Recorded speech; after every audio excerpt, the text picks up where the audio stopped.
Hello guys, welcome back to my YouTube channel. काफ़ी दिनों के बाद आपसे मिल रहा हूँ। तो कैसे हो आप सभी? आई होप कि आप सभी अच्छे हों।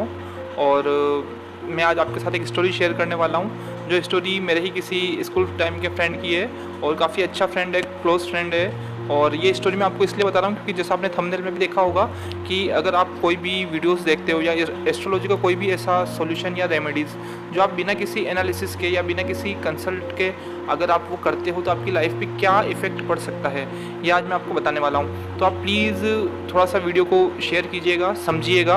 और अगर आप इस वीडियो को पूरा लास्ट तक देखते हैं तो मेरी पॉइंट को समझकर औरों को भी सजेस्ट करिएगा कि इस तरीके की गलती ना करें या चीज़ों को किस तरीके से समझें, एनालिसिस करें, उसके बाद अप्लाई करें। तो मेरा एक स्कूल टाइम का फ्रेंड था और उसकी लाइफ में काफ़ी ज़्यादा पर्सनल लाइफ में मतलब काफ़ी ज़्यादा प्रॉब्लम्स चल रही थी। और उसकी लाइफ में जिस तरीके से चीज़ें चल रही थी या एक तरीके से मतलब स्लो डाउन हो गई थी कि उसको समझ नहीं आ रहा था कि किस तरीके से उनको हैंडल करे। और ना तो किसी से उसने प्रॉब्लम शेयर करी, ना किसी से उसने कंसल्ट किया, ना ही किसी को उसने बताना ज़रूरी समझा। उसको एस्ट्रोलॉजी में इंटरेस्ट था। जैसा कि हम आज के टाइम पे इंस्टाग्राम या यूट्यूब या कोई भी साइट्स पढ़ते हैं तो अगर हम कोई भी प्रॉब्लम डालेंगे तो उसका सोल्यूशन हमको मिल जाता है। समथिंग चीज़ें उस हद तक मैच हो जाती है और फिर हम कमेंट सेक्शन में पढ़ते हैं अगर अपनी लाइफ पर अप्लाई करी है और अगर उनको सोल्यूशन मिला है इस चीज़ का तो शायद हम कर दें, हमें भी सोल्यूशन मिलेगा। बट ऐसा हमेशा नहीं होता है।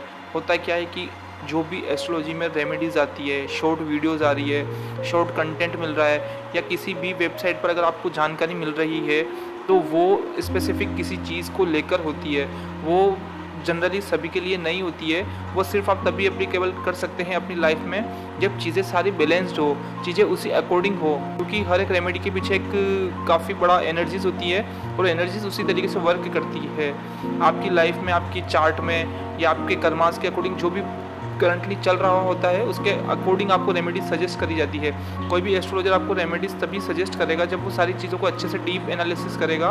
उसके बाद किस जगह पर आपको क्या चीज़ की नीड है वो देखने के बाद ही, क्या प्रॉब्लम है वो देखने के बाद ही आपको रेमेडीज सजेस्ट करी जाती है। तो अगर आप कोई भी ऑनलाइन रेमेडीज करते हैं देख कर तो मत करिएगा। उसकी पर्सनल लाइफ में प्रॉब्लम्स चलते चलते उसने जिस तरीके से ऑनलाइन रेमेडीज़ देखी और अपनी लाइफ में अप्लाई किया, बाद में हुआ ये कि धीरे धीरे उतना ज़्यादा पर्सन डिप्रेशन में चला गया। जब उसे सॉल्यूशन नहीं मिला तो मेंटली भी काफ़ी ज़्यादा वीक हो गया और काफ़ी ज़्यादा उसको डिप्रेशन सा होने लगा। उसको समझ में नहीं आया कि क्या चीज़ आगे चले।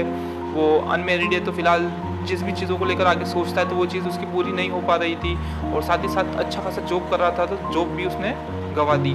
उसकी लाइफ में इतनी ज़्यादा प्रॉब्लम आ गई कि एक टाइम पे फैमिली पर्सन भी उसको देखने लगे कि इतना अच्छा हंसता खेलता पर्सन आखिर ऐसा क्या हो गया कि उसने जॉब भी छोड़ दी, सब चीज़ छोड़ दी और लाइफ में बिल्कुल साइलेंट सा हो गया।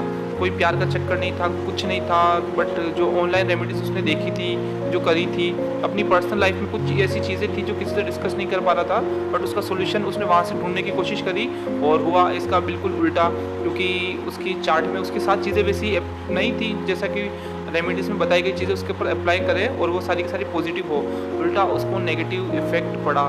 तो ये स्टोरी मैं आप सभी को इसलिए बता रहा हूँ क्योंकि अगर आप में से कोई भी एस्ट्रोलॉजी में बिलीव करता है या आपका कोई भी जानकार, आपके फैमिली मेम्बर, आपके दोस्त कोई भी अगर एस्ट्रोलॉजी में बिलीव करता है और अगर वो ऑनलाइन किसी भी चीज़ को देखकर अपनी लाइफ में अप्लाई करने की सोचते हैं और रेमेडीज़ को करके किसी भी चीज़ का सोल्यूशन अगर चाहते हैं तो प्लीज़ स्टॉप, अभी रुक जाइए। पहले किसी भी अच्छे पर्सन से जिस पर आपको ट्रस्ट हो, जो पर्सन सच्चा हो और सही तरीके से चीज़ों को एनालिसिस करता हो, उससे कंसल्ट करिए, उसके बाद ही रेमेडीज़ करिए।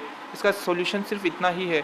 इसका रीज़न मैं आपको बताता हूँ क्यों। क्योंकि अगर आपने कोई भी चीज़ ऑनलाइन देखकर रेमेडी करी और किसी भी तरीके से कोई प्रॉब्लम हुई तो बाद में अगर आप किसी भी पर्सन के पास जाते हैं तो कोई भी पर्सन आपको उस चीज़ से निकाल सके, ये ज़रूरी नहीं कि हमेशा ऐसा हो। वो निकाल भी लेगा तो पैसा, आज के टाइम पे हर किसी के पास इतना पैसा नहीं है कि वो अपनी आमदनी से या अपने फैमिली के पैसों से इतना ज़्यादा खर्चा करके इन चीज़ों से बाहर निकले। इससे पहले ही आप सतर्क रहिए, चीज़ों को सही देखकर समझकर फिर ही कोई स्टेप उठाइए, तभी ये आपके लिए बेटर रहेगा। वरना आपकी पैसों की तरफ से तो प्रॉब्लम होगी ही, लेकिन पर्सनल लाइफ में जो चीज़ें बिगड़ेंगी शायद वो कोई सही भी ना कर सके। तो प्लीज़ सतर्क रहो थोड़ा सा और ऑनलाइन चीज़ों को देखकर समझकर फिर ही अपनी लाइफ पे अप्लाई करना, किसी से कंसल्ट कर लेना, ये आपके लिए बेस्ट रहेगा। ये स्टोरी मैं आपको इसीलिए बता रहा हूँ क्योंकि अगर कोई भी पर्सन, एक भी पर्सन अगर इस गलत चीज़ से बचता है और अपनी लाइफ में डिप्रेशन में जाने से बचता है या किसी प्रॉब्लम में जाने से बचता है, तो सच में वो औरों को भी सतर्क करेगा और इस सारी प्रॉब्लम से निकल सकेगा। आई होप आपको मेरी बात समझ आई हो और आगे भी आप इस बात को समझें। तो ठीक है, अभी के लिए इतना ही। Thank you and bye.